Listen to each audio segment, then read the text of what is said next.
up, y'all? It's Bree, aka Shiblaqbri, and I'm back again with another video. And today I'm going to be chit-chatting with you while I try a new hairstyle. This isn't super new, but it is something that I have not tried on my natural hair in quite a while. So when I do a hairstyle, I always just make sure that my hair is at least a little moisturized. It's been in a pineapple for a little bit. It's fine. It does need a wash, but I like doing my hairstyles on stretched hair, hair that will need to be washed eventually because I like to add a lot of gels and things like that depending on what style I'm doing. So we just gonna get right on into it. This is like, I don't even know what day, like this is like day 5, day 6. Actually, I think today is day 7. So this is day 7 hair. She needs a wash yesterday, but we're gonna get into it. So I'm gonna be going ahead and chit-chatting about one of the posts that I posted recently that I've gotten quite a few DMs about on my Instagram. If you're not following me, it's at thewonderingRose_. I encourage you to go ahead and follow me on Instagram because that is where I am the most active, as well as Twitter. I have a personal Twitter account, which is the same as my YouTube name, Shiblaqbri, if you'd like to follow me there. But I'm gonna warn you now, my Twitter account, if the silence doesn't speak for itself, you've been warned. But besides that, on my Instagram, I posted a while back a question and answer. I've been doing this throughout a couple of my posts, just answering some questions that I've been getting either via DMs or when I post like, ask me a question or what have you been struggling with on my stories. I've been getting some questions, so I've just been answering them in my posts. This is also a way for me to increase engagement as well as commentary on my posts. And that's just something new that I'm trying, but people seem to be liking it. So on one of these posts, I talked about beauty and confidence. One of the questions, how do I get more confident without wearing makeup? And I said, well, first of all, you have to redefine how you see beauty. Think of all the beautiful things you've seen throughout your life and notice how everything we find beautiful is because of its imperfections. This is the same for your bare skin. Second, try appreciating your natural look more. Take more photos without makeup and natural light. Spend less time with filters on and more time just bare.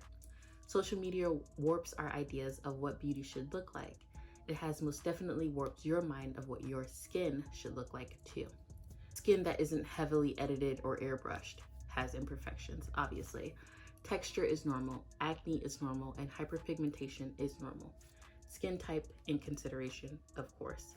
Last, understand that confidence comes in waves. You are human. You aren't going to be feeling yourself all of the time. But the great thing about confidence within you is that you are much kinder to yourself in general. Don't make self-deprecating jokes. Don't verbally abuse yourself. Talk to yourself the way you talk to your best friend. If they were standing in front of a mirror saying all of the things that you say to yourself, like picking at themselves, like, oh, this isn't perfect. I feel fat here. I have too much fat here. I'm not perfect. How would you feel if your best friend was picking at themselves, staring in the mirror like you do? What would you say to them? How would you comfort them? It isn't something that's going to happen overnight. And I think that is one of the most important aspects of it, because it's not going to happen overnight. You're not going to wake up the next day after reading a post like that or seeing someone being confident in themselves and be like, I'm confident too now all of a sudden. It don't work like that. I wish it did, but it doesn't. And one of the things that I got in my DMs after posting that was that they liked the idea of redefining what beauty means to them, because we are on Instagram, we are on Twitter, we are on YouTube, and we see all of these people being essentially perfect, but no one is perfect. even those people that you think are absolutely perfect have imperfections. Like if you watch Lisette on YouTube, she is absolutely gorgeous. She has been on YouTube for quite a long time, but she is not perfect. And she's even said this in a few of her videos, that she's not perfect. She has insecurities too. And she's even talked about them on her channel. But you still have people who look to her and think, wow, I want to embody everything that this person is. Because even though she does have those insecurities and she does have those imperfections, she wears them rather than hide them, if that makes sense. So when you do have imperfections, you have to highlight those. Like,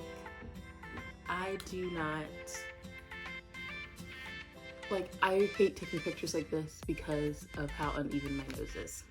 Everyone's nose is uneven. Sorry, but it is. And like, I used to not think that. I used to not know that. So when I would sit there and just basically tear myself down, tear myself apart for an imperfection that, one, I have no control over because I can't get it cosmetically changed. And even if I could, I'm not sure that I would. Not that I'm against like plastic surgery or anything, but it's just something that makes me me. It gives me character. Something else like back rolls.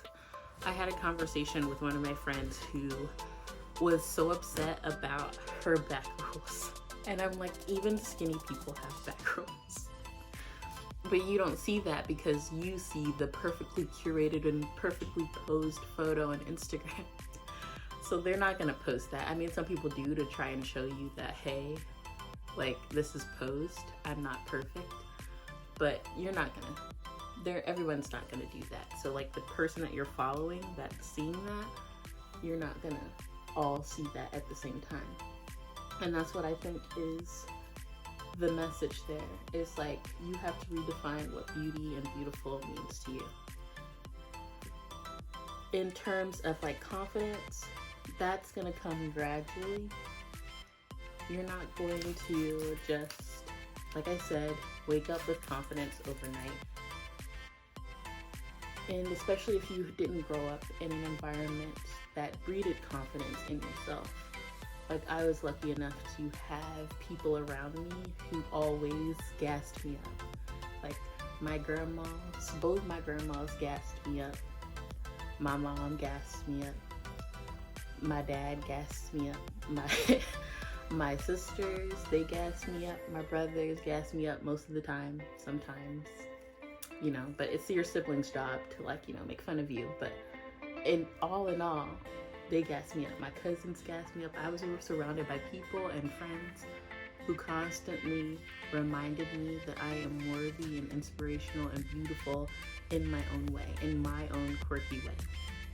And I think if you don't grow up in an environment like that, it's hard to understand how that type of confidence can be rooted and seated as you grow. Because of course, even though I've grown up in an environment where people have built me up, I've obviously grown up on this earth where people are constantly trying to tear you down. I went to public school, okay? Public school, they try to tear you down. But you have to be like so confident in yourself that you, not that it doesn't bother you, because it does. Words mean things. Words are hurtful. But you are so confident in yourself that you can pick yourself back up. And I think that's essentially what confidence means. I used to think that confidence was this thing where like what someone says to me isn't gonna bother me. And like that's false, because even the most confident person can be torn down. Like Jackie Ina says this all the time. She says like, I'm a sensitive person. And I think all people are sensitive. Like, to a degree, all people are sensitive in their own way. And if you hear and see like people saying the same thing, you're gonna be extremely torn down from that. But like one of the best things is that you can pick yourself back up. So like I think it was like in elementary school, I was getting bullied by this girl because she thought that I thought I was better than her.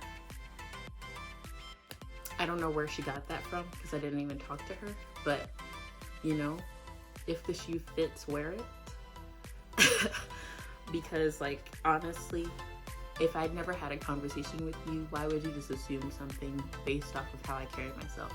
I carried myself with confidence. That was intimidating to her. She didn't like it. She thought that because I was so confident that I thought I was better, I put myself on a higher pedestal. That's not it at all. It's just that I was confident in myself. I knew that I was a smart child. I knew that I could do anything that I put my mind to, and that's because I grew up in an environment that taught me so. So people will do anything and everything to try and tear you down just because they have the time. And you can choose to take that and run with it, or you can take it, sit with how it made you feel, and then discuss why. Figure out why this person who has no idea who you are, why does their comment matter so much to you?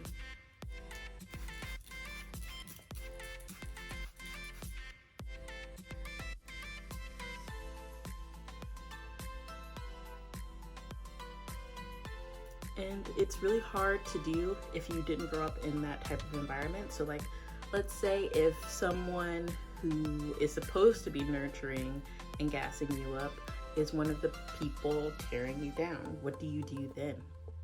What is the process for that when you have to deal with someone who's supposed to be there for you, supposed to be in your corner, who's supposed to essentially, you know, as I keep saying gas you up, but like that's essentially what it is. It's like, what do you do when that's the person that's supposed to do all of those things for you, nurture you in that way, provide you the confidence, provide you the seeds so that you grow with confidence, and they do the exact opposite. So they plant seeds that provide you with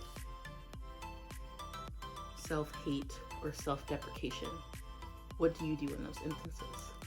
And I'm not a psychiatrist, and I feel like this is something that you would talk with psychiatrists if you had the privilege to do so. But if not, then I would say, what can you do to separate yourself from that person? What can you do? Because even if it's someone like your parent, you have to separate yourself, because that being in a situation like that is actually dangerous. Not potentially. I was going to say potentially dangerous, but it is dangerous, because despite what people will say, we care what other people think. Like, you may not care to like the ultimate degree of what a stranger thinks online, but you care what your family thinks, despite what you say. Like, you do. And if you don't, then you care what someone thinks. Everyone cares what someone thinks. Who that someone is to you, you know. But you care what someone thinks. End of discussion. So what do you do when that person who you want, whose approval you really want, and they just like constantly tear you down? I'm using the Wetline Extreme Styling Gel. So, like I said, if you can't do like a therapist, like you don't have the resources to do that, you don't have the privilege to be near one that would understand you, or you've tried therapy before and it just didn't work for you, or you just can't do it. I say if you have tried therapy but it didn't work for you because of the person that you're with, try again, and keep trying, because there are therapists that might be outside of your network who might be able to work with you in terms of payment. So I would definitely try. Like, the worst thing that someone can say to you is no. So I would definitely try that out. If you cannot afford a therapist, or you don't have access to free healthcare, free mental health care, then I'm just making a little top knot here. So if you see how I push the bun like this, sorry to get off topic, but I just want to show you what I'm doing. This is how I get like a cute little round bun, and it gives my face some dimension. I don't know, is it close enough that you can see?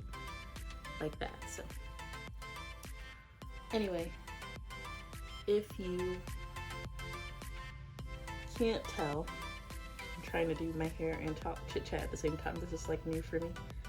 If you can't do that, if you don't have access to free mental health care or affordable mental health care, then what I recommend is seeing if you can separate yourself from that person. So if you don't have the financial means to like move out and be separate from them, then separate yourself mentally and physically. So what I mean by that is you're not sharing personal things about yourself to that person, because they're only providing self-deprecating things to say back anyway. And if you need someone to talk to, if you don't have a friend, I would recommend journaling, because it is a way to get your thoughts out there without having to listen to negative feedback. If you are comfortable with like creating like a spam Twitter account or something where you can just like tweet your thoughts and just like let certain people follow you, like be private but let certain people follow you, that might help. That way those people can provide you with advice straight on. But that is definitely a way to help in that situation. In terms of like growing the seeds of confidence at the age you are now, whether that be like a teenager or you know, early 20s, mid 20s, late 20s, then you kind of have to work on yourself. So what are the things that make you happy? Because I find that I am the most happiest and the most confident when I'm doing things that make me happy.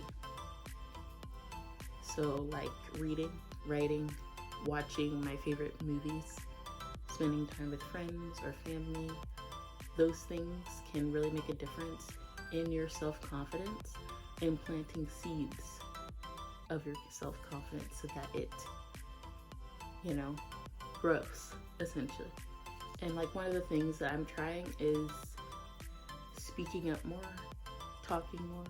Like I'm doing this chit chat video right now because like talking to a camera is kind of awkward, but it's like one of the things that I want to be more confident in. And the ways that I gain confidence in things for me personally is to do the thing that makes me feel awkward or feel nervous or scared. Because if I do that, the more I do that and the more I get better at it, the more confident I'm gonna be. And I like learn. What I do is if I don't know a subject, I will study it. So I will read books on it. I will read articles on it from professionals who've studied it. Like I will do those things to really get at the hang of what the subject that I'm trying to learn. So that way I feel confident in speaking about it. I feel confident in talking about it like this. So you have to do things like that in order to get better.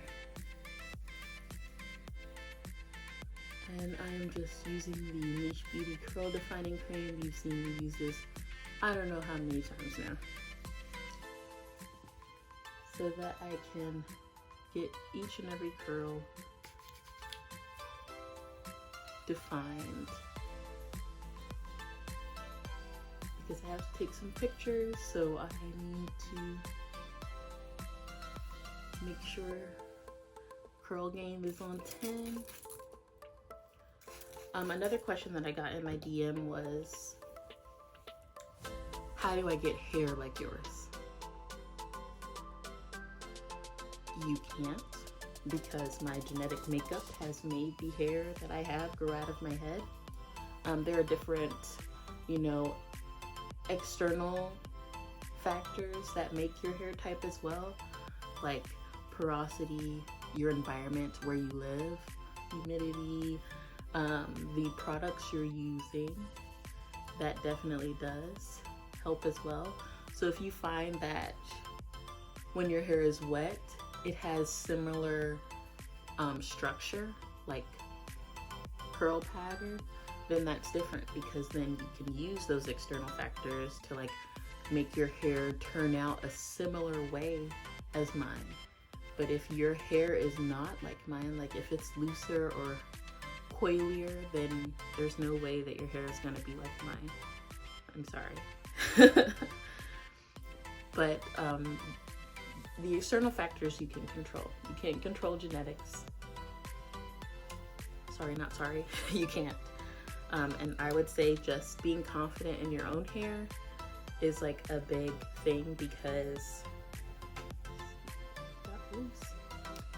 being confident in your own hair is a big thing because we have been systematically taught that Eurocentric features are the way of the world, and that's what we should aspire to.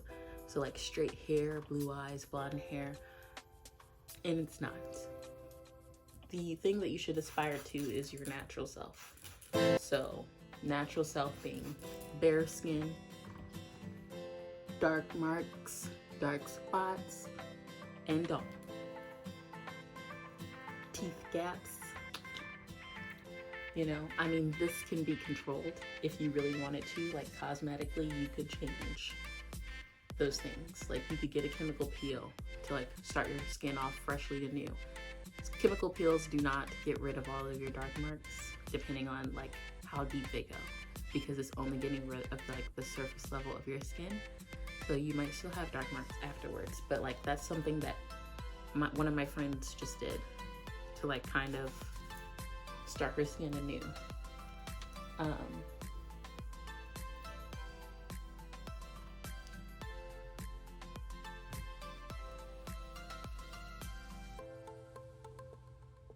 I just want you to know that like your hair isn't going to change or be exactly like your favorite natural hair blogger or natural hair YouTuber. It's not. But if you find that a product works for someone's hair that is similar to yours, then I recommend using that same exact product, because then you might get a similar outcome. Notice how I'm saying similar and not the same, because that's important. It's an important distinction. Like I find that Juliana Palencia, I absolutely love her channel. I grew up watching her channel as well. We're around the same age actually. And I also watched the Glam Twins. The Glam Twins and I do not have the same hair texture, but I learned a lot about hair because they are licensed in hair. So I learned a lot about the hair from them. I also learned a lot about different hair products from Lisette. We do not have the same hair type. And Juliana Palencia. Juliana and I have similar hair types. So I was especially drawn to her content because of that. But our hair is not the same. There are similar aspects about her hair that pertain to me, and therefore that is why I watched her so much and followed her recommendations. So you just need to find someone who has a similar hair type to yours. I watch people's hair types that I admire. They have 4C hair and we don't have the same hair, but like I still admire their hair textures and I admire the way they take care of their hair, some practices that they use. Her hair is absolutely gorgeous. We do not have the same hair type, but I like the way that she does her hair. Some of the practices that she's done with her hair, I incorporated, especially at the beginning of my hair care journey. Like she would split her hair up when she's washing it into sections, and that's what I would used to do. Especially because when you're transitioning, combining different textures, that'd be a lot. So that was something that definitely helped me. But that's not to say that you can't watch other people's who don't have your hair type. because you can't. It's just, you have to really be honest with yourself and recognize that you can do all of the things that this person is doing and your hair probably won't turn out the same. You're not going to change your hair pattern by following someone else's like exact hair care routine. So for that person who was in my messages saying, how do I get hair like you? I told them something similar to what I'm telling you now. You can't change your hair type unless you get it chemically altered. So what you can do is control the external factors. So like if you want hair, like you want your hair to be like defined and shiny like mine is, that I can help you with. But if you want your hair to like curl the exact same way, like this, that I cannot help you with. This is the hairstyle that I chose to do today. And I'm just gonna do a little bit of my edges using this Xtreme Wetline Gel. I'm just gonna put you on the side because I have my mirror right here in front of me and I kind of need to see. So I'm just gonna take off my glasses. So another question that someone asked me, and this one is like a little bit of a quicker one. What are you doing, bud?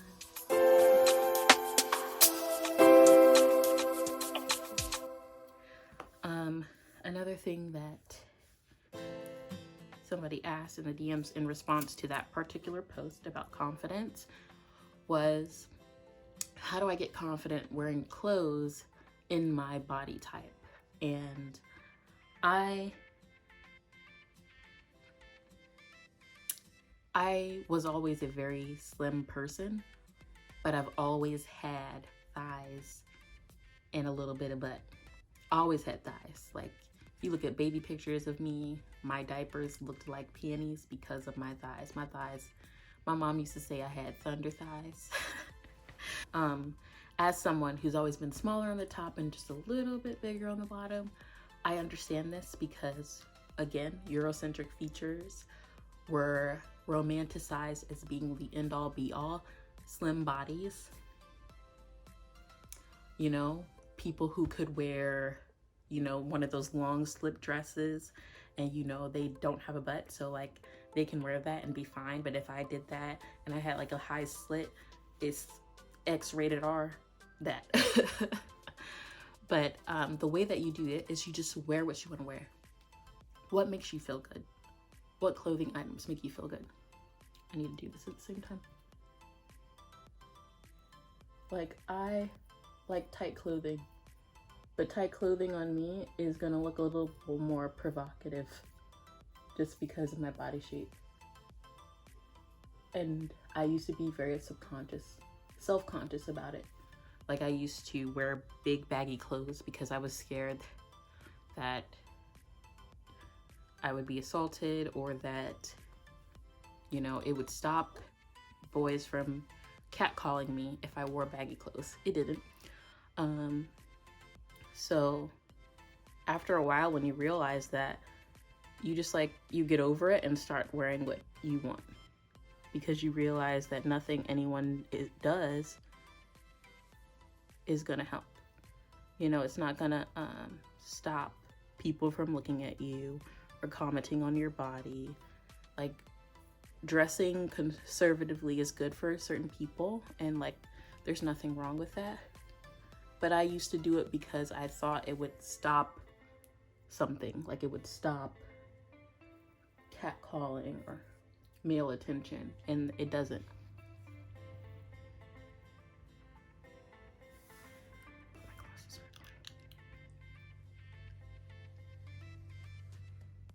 Okay. So the way to get confident in your body type wearing clothes is, first, you just gotta do it.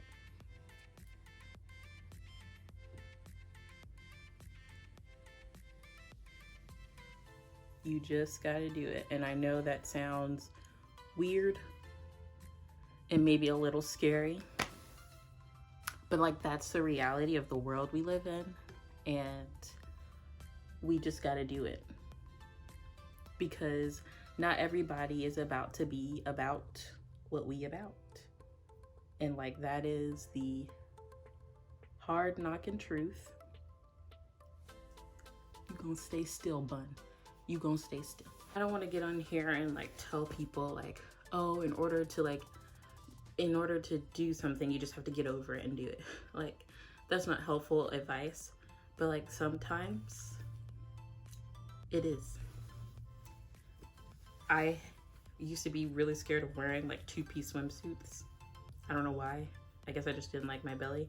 So also my belly is like the lightest part of my body, probably for that reason, because I never showed it to the sun. But getting over it and just doing it is what helped me.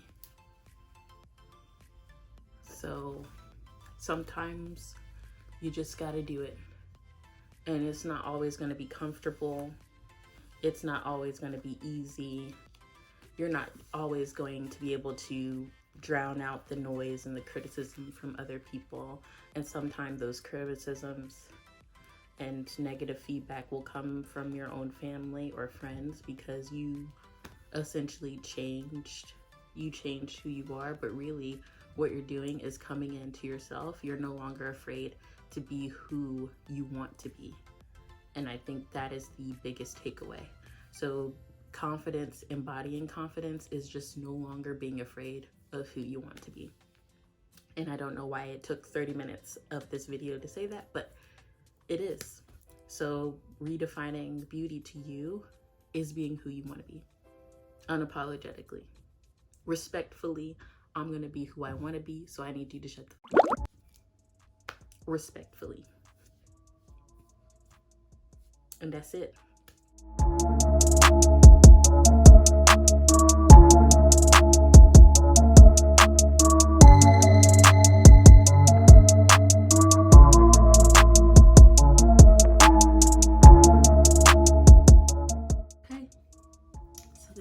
My hair turned out, and she's looking real cute. Side profile check. Side profile check. I did not, do a good job with the parting, but if you like this video, then give it a thumbs up, and don't forget to subscribe and hit that notification bell so you get notified every time that I post. If you enjoyed this video, also leave a comment down below on what your thoughts were about beauty and how to redefine beauty. How do you redefine beauty in your life every day? Or if you're working on it, what are the steps that you're doing to work on it? I would like to know down in the comments. Maybe you'll help someone else out with their own personal journey, with their own confidence in beauty. Again, thank you so much for watching, and I will see you all next time. I hope you have a wonderful, wonderful day.